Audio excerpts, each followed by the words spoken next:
Good, rolling. Okay, part two, 2, 4, NC45. We have another two-parter, just like the NC30. We are going to do a kind of strength and preparation session within an EMOM, so a 12-minute EMOM. The first movement is going to be 10 dumbbell bench.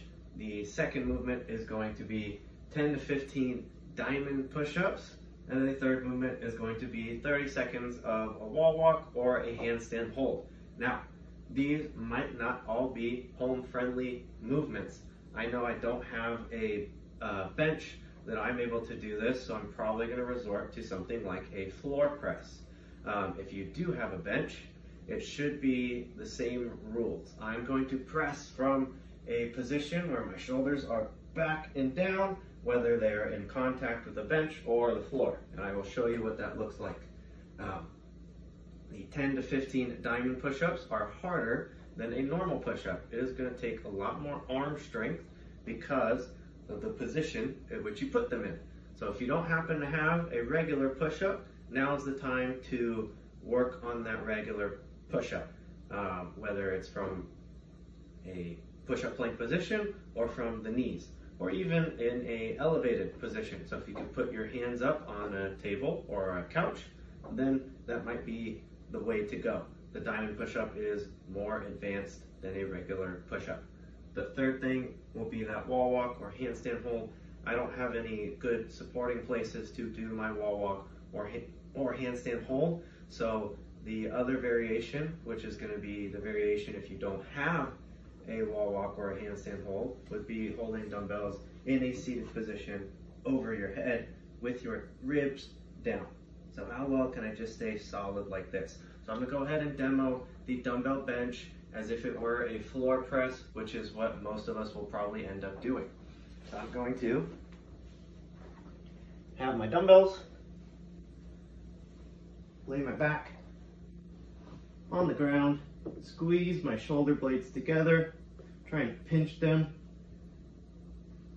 And then from here, my elbows are at 45 degrees, and then my hands are at like 90 degrees. I can choose to keep my feet flat, or even hold something like a glute bridge, like you would feel as if you were benching. So, two ways to do that. Butt on the ground, or butt way off of the ground. And the press is going to be the same. I push my hands towards the ceiling, my elbows lock out, and I'm going to bring the weight back down until my elbows hit. So it is limiting. So if you have the ability to do more weight, now's probably the time. That is our dumbbell bench. That second movement is our diamond push-up. So basically, I'm going to do this. Take my hands, make the diamond with my hands, or if you're an Oregon fan, right, Ryan, place your hands right underneath your chest. Same push-up position for my feet, and lead my elbows to the outsides, hit my chest to my hands, and press away. The lockout and the angle at which your elbow travels is much greater than a normal push-up. So a lot more triceps. If we don't have them, probably not going to have that one. So then we have a regular push-up. Our last thing is that hold, but this will be the modified version for you guys that may not have a place to do it or may not have the capability to do it.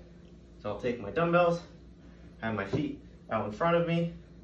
I'm going to press overhead, have my elbows in lockout, and my goal is just to anchor my abs down and hold for 30 seconds. Bring them back down, and I do it all over again.